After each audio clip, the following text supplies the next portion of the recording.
Olá galera, estamos aqui com mais um História em Ação e hoje nós vamos falar sobre o nosso querido CEPRA, o Colégio Estadual Presidente Rodrigues Alves.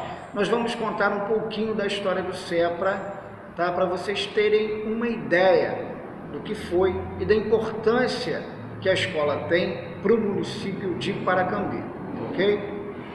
Então vamos lá. Fundado através do Decreto 4820, de 5 de 9 de 1954, sendo Presidente da República Getúlio Dornelles Vargas e Governador do Estado Hernani do Amaral Peixoto, em 1954, foi inaugurado com o nome de Grupo Escolar Presidente Rodrigues Alves, e oferecia apenas o antigo curso primário. Na década de 1970, passou a oferecer também o antigo curso ginasial, passando a chamar-se Escola Estadual Presidente Rodrigues Alves. Pelo decreto número 6479/82, passou a oferecer o antigo segundo grau, tornando-se Colégio Estadual Presidente Rodrigues Alves. A partir dos anos 1980, disponibiliza à comunidade o ensino de jovens e adultos, o curso normal e o ensino médio regular. Então vamos lá. Em 1954, como nós lemos aqui, ele foi inaugurado com o nome de Grupo Escolar Presidente Rodrigues Alves. Então, qual era o contexto em 1954? Quem era o presidente do Brasil? Como nós lemos aqui, o presidente do Brasil era Getúlio Vargas. Getúlio Vargas estava no seu segundo governo. E esse governo de Vargas, iniciado em 1951, foi um governo bastante conturbado desde o começo. Primeiro por conta da inflação, depois por conta da imprensa que em 90% era contra Vargas, de greves, de insatisfação dos empresários, enfim, estava uma confusão só. E por quê? Muito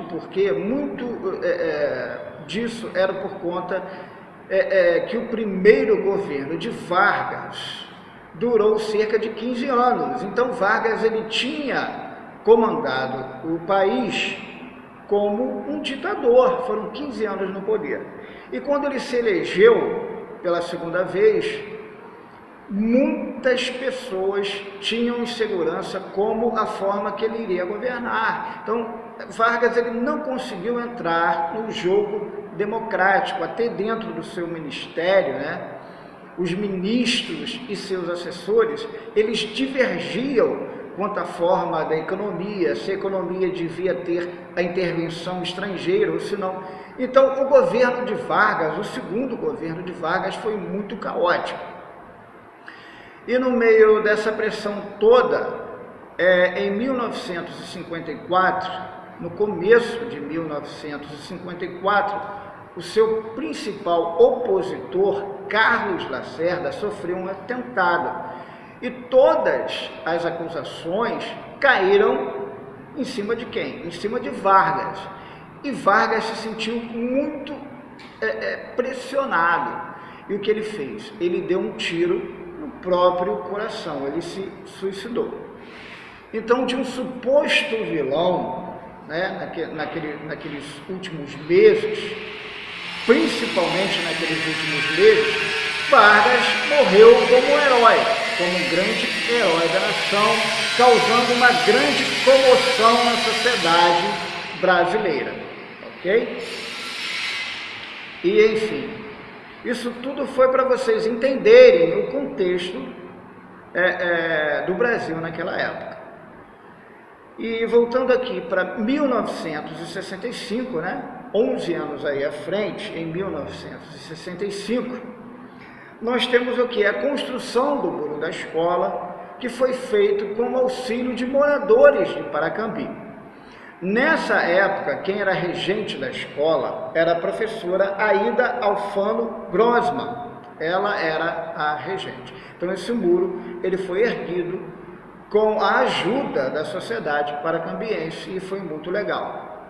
Aí vimos que nos anos 70 o colégio, a escola mudou de nome, e nos anos 80 as atividades culturais e esportivas elas ganharam uma eficácia maior, tiveram um papel maior dentro da escola, tanto o esporte quanto a cultura.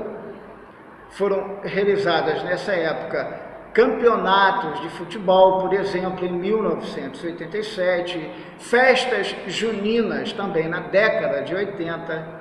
Então a década de 80 foi meio que um divisor de águas para essas atividades extracurriculares, tá ok? E o que acontece então? Tem um episódio muito bacana nos anos 80 que tinha uma festa aqui na quadra, eu não me lembro o nome do evento. Então tinha uma galera lá no palco que estava fazendo um cover da banda Blitz, né, que tinha o Evandro Mesquita, os vocais, da Fernanda Abreu, enfim. E nos vocais desse cover, tinha o Alex Santíssimo, que estudava aqui, que era assim, um amigo meu de infância, e tinha o Bianco é meu velho amigo de infância, e o Bianco era guitarrista ou baixista, e as meninas ficavam enlouquecidas pelo Bianco, gritavam, e já eram mesmo, todas assim, meio atraídas pelo Bianco, e foi muito, muito engraçado isso, essa história. Então elas gritavam e tal, davam vazão, né, aproveitando ali aquela coisa que o Bianco já despertava nas garotas. Muito legal, uma época muito bacana que vale a pena ser lembrada.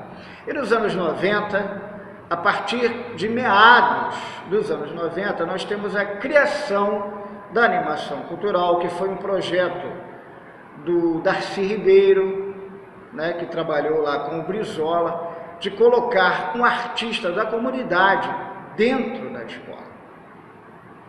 E aí nós temos o Júnior, desde essa época, né, que sempre realizou atividades, eventos culturais, desfiles cívicos.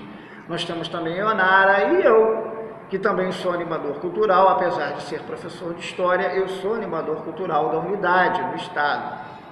E desde então eu trabalho junto com a Ionara e com o Júnior nessas atividades culturais. Né? Daí a importância da animação cultural, que é muito grande, né? E é claro, os professores, né?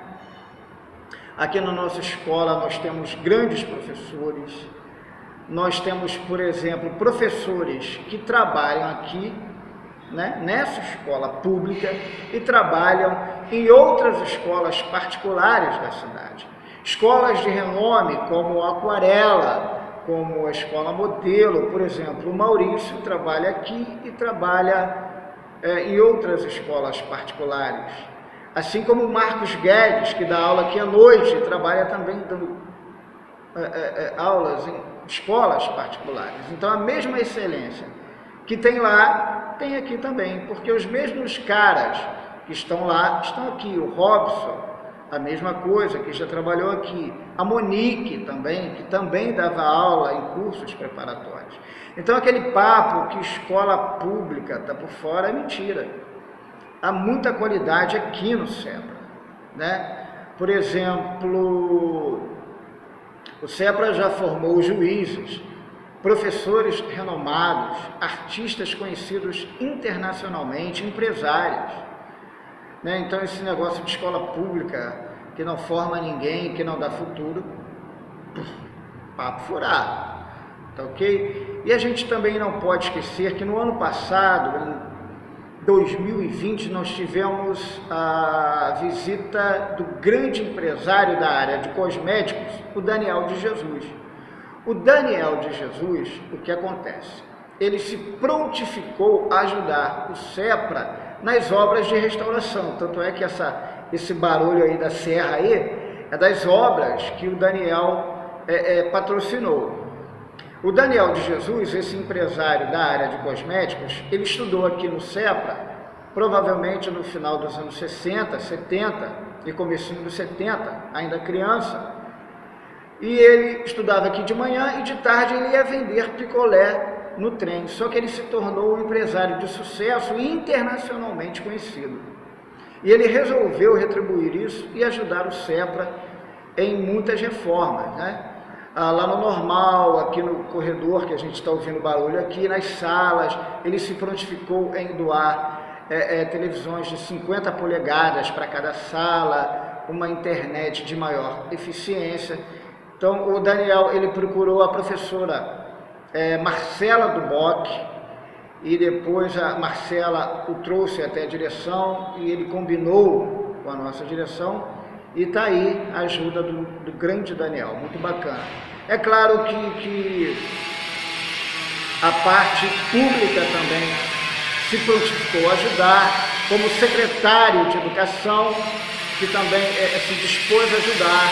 O André Siciliano, presidente da LERJ, também se prontificou também a dar uma força, mas a maior parte vem do Daniel, do incentivo particular. Isso foi muito bacana para a gente, muito, muito legal. E nós temos outros professores de excelência, pessoas também que fazem parte da equipe, professores como Léo Nigri, Léo Lima, a Jaque, a Flavinha, que também trabalha aqui, as meninas da cozinha, as meninas da limpeza, e é claro, não se esquecendo da nossa direção, que tem a Simone Domingues como diretora-geral e o Francisco Potiguara como diretor adjunto, né?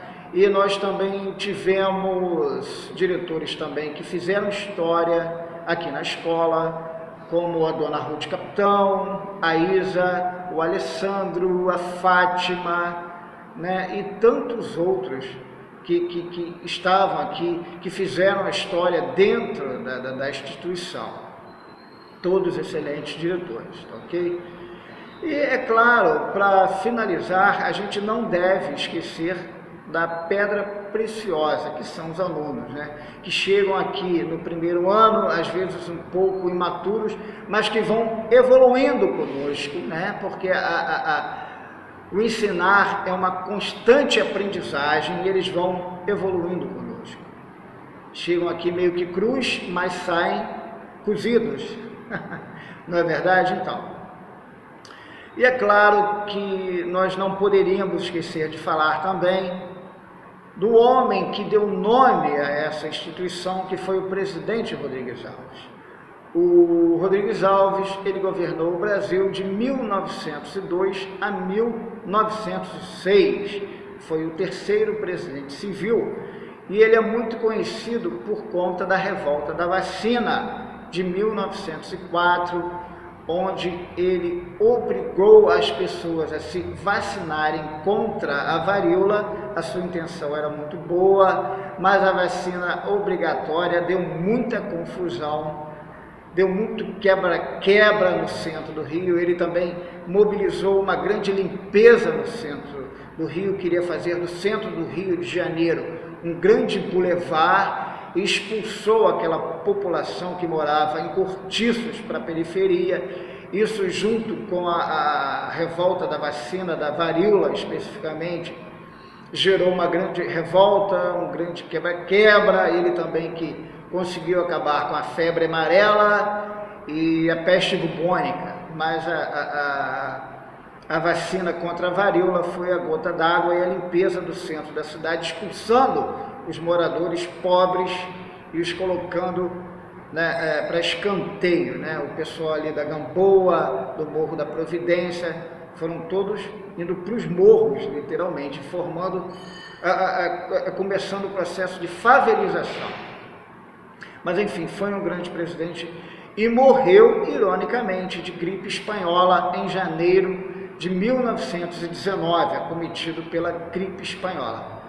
Gente, eu vou ficando por aqui, espero que vocês tenham gostado desse mini documentário do grande SEPRA, do grande Colégio Estadual Presidente Rodrigues Alves. Um beijo e até a próxima, fiquem todos com Deus.